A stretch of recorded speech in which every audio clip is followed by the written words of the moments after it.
एक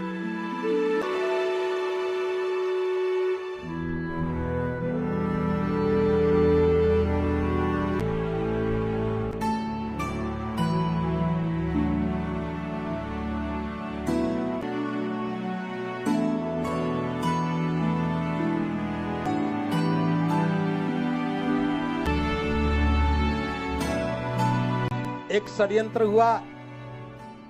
बोध गया परिसर के आसपास कुछ बम के धमाके हुए। बम के धमाकों के नाम पर सुरक्षा और मजबूत हो गई और सुरक्षा इतनी मजबूत हुई कि बौद्ध लोगों का प्रवेश तो मुश्किल हो गया। दूसरे धर्म के अनुयायियों के पत्थर के भगवान भी वहां जाकर के बैठ गए। कोई मेटल डिटेक्टर काम नहीं कर सका। दीवारों पर बुद्ध की प्रतिमाओं को दूसरे धर्मों के पात्र का नाम लेकर के पढ़ाना शुरू कर दिया। सारी दुनिया जानती कि बौद्ध पूजा नहीं करते। बुद्ध के सामने घंटी बजा बजा करके कुछ और ही नाम दिया जाने लगा। सुबह से शाम तक क्या मन में कौन सी भावना आ गया, कौन सी विचार आ गया, कौन सी सोच आ गया? आप एक बार टेस्ट करो, कम से कम जिंदगी में एक दिन टेस्ट करके देखो, नोट करो अपना मन, स्वयं चेक करो कितने कितने गलत भावना, कितने कितने हिंसा की भावना, नफरत की भावना, ईर्ष्या, क्रोध, जलन, क्या क्या नहीं आते। एक दिन के लिए आप लोग इसको टेस्ट करो, चेक करो। नमो तस्स भगवतो अरहतो सम्मा संबुद्दस्स। नमो तस्स भगवतो अरहतो सम्मा संबुद्दस्स। बुद्धं शरणं गच्छामि। बुद्धं शरणं गच्छामि। धम्मं शरणं गच्छामि। धम्मं शरणं गच्छामि। संघं शरणं गच्छामि। तिसरण गमनं संपूर्णं। अहं भन्ते। साधु साधु साधु।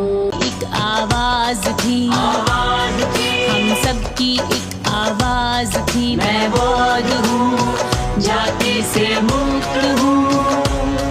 मैं बौद्ध हूँ, जाति से मुक्त हूँ। बौद्ध मेरा समाज है, बौद्ध मेरा समाज है।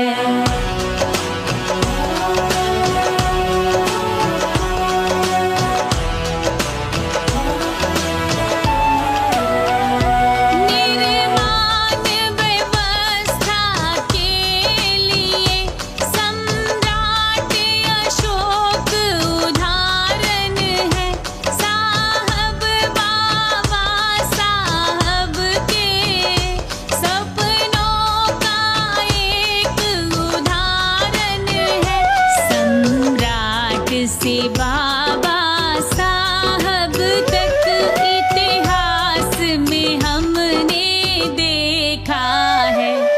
इन सब की एक आवाज थी, इन सब की एक आवाज थी। मैं बौद्ध हूँ, जाति से मुक्त हूँ। मैं बौद्ध हूँ, जाति से मुक्त हूँ।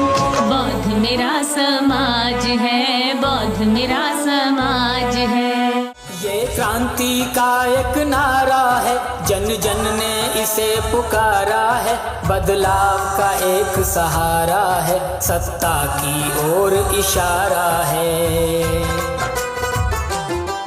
आचार संहिता वाले दिन आँखों से हमने देखा है। हम सबकी एक आवाज थी।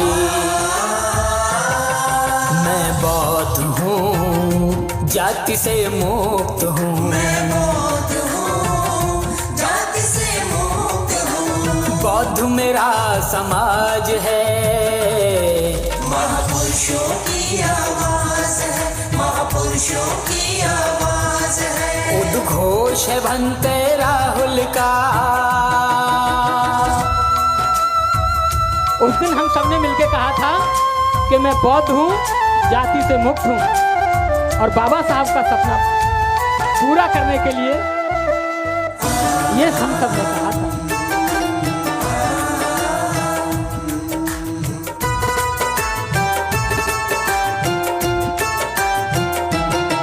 निर्माण व्यवस्था के लिए सम्राट अशोक उदाहरण है। साहब और बाबा साहब के सपनों का एक उदाहरण है। तो मैं 3-4 घटना बता रहा हूँ कि सफ़र कैसे तय हुआ है।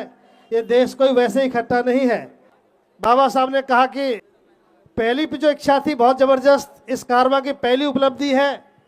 मुसलमान भाइयों के पास अपनी कुरान है, सिखों के पास अपना अपना शब्द ग्रंथ है, ईसाई समाज के पास अपनी बाइबल है, हिंदू समाज के पास अपने धर्म ग्रंथ हैं, लेकिन हम बौद्ध समाज जिनके लिए बाबा साहब अम्बेडकर ने ग्रंथ दिया, आज पहली उपलब्धि थी कि बाबा साहब अम्बेडकर के जाने के बाद बाबा साहब भी चाहते थे कि हमारे समाज के लिए भी ग्रंथ होना चाहिए, लेकिन धन की कमी थी, समाज अज्ञान था। उस वक्त वो बाबा साहब अम्बेडकर के साथ इच्छा चली गई, लेकिन बाबा साहब की शिक्षा को पहली बार पूरा किया। जो ग्रंथ कागज़ पर भी नहीं लिखा जा सका, वो सबसे पहला कार्यक्रम हुआ 2014 में, और 2000 किलो धातु पर लिखा गया, विश्व कीर्तिमान बना। ये धम्म कारवां की पहली उपलब्धि है। बाबा साहब का वो भाषण पढ़ा जाएगा, आप हजारों लाखों लोग इस बात के गवाह हैं। 18 मार्च का दिन था, यही वो जगह थी, और बाबा साहब का 18 मार्च का भाषण बाबा साहब के बाद उसी दिन उसी जगह पर उसी वक्त पढ़ा गया। और देखते देखते हमें लगा जब वो भाषण पढ़ा गया, उसकी अंतिम लाइन सुना रहा हूँ। बाबा साहब जिस लाइन को कहकर मार्मिक हुए, बाबा साहब जिस बात को बताते हुए आंखों में आंसू लेकर आए, वो बात आज मैं दोबारा आपके सामने दोहरा रहा हूँ। उसका नाम था, कौन बनेगा तंबू का बंबू। भंते करुणा सिंह राहुल जी ने इस बात को वहाँ रखा और पूरा भाषण पढ़ा गया। उस घटना के लोग आप जो जिंदा गवाह हैं, जब भंते जी उस भाषण को पढ़ रहे थे, जैसे जैसे भाषण पढ़ता गया लोग गंभीर होते गए। भंते जी पढ़ रहे थे, हजारों लोग उसका पुनर्वाचन कर रहे थे, और जब वो लाइन आई कि मैं आज बीमार हूं, मुझे लगता है कि कब आपके बीच से मैं चला जाऊं। मैं चाहता था कि इस तंबू का बंबू कोई बनता, कोई नौजवान बनता, तो मैं चैन से मर सकता था। जब हमने 18 मार्च की योजना तैयार की, उससे पहले पिछले वर्ष कि समाज में बौद्धों की एक आचार संहिता होनी चाहिए, क्योंकि भारत में बौद्ध तो बहुत बने। मैं भी जब छात्र जीवन में था, मुझे आगरा का बाबा साहब का भाषण लगता था कि मेरी दिशा को तय कर रहा है, लेकिन आगरा मुझसे बहुत दूर था। 1996 में पलवल में आ गया, और पलवल से आगरा की दूरी मात्र 150 किलोमीटर दूर है। 1996 से लेकर के 2011 में मैं आगरा में आया, मुझे 15 साल लग गए। सभी धर्मों का अगुआ है मन, सभी धर्मों का अगुआ है मन। मन चाहे, मन के बिना कुछ नहीं हो। मन के ऊपर जानना बहुत जरूरी है। बुद्ध सबसे जो उपदेश दिया है ये मन के ऊपर है। मन को जानो। अगर मन को समझेगा तो आप जीवन समझेंगे, मन को समझेगा तो आप मौत समझेंगे, मन को समझेगा तो आप सब कुछ समझ जाएगा, पूरा विश्व को समझ जाएगा।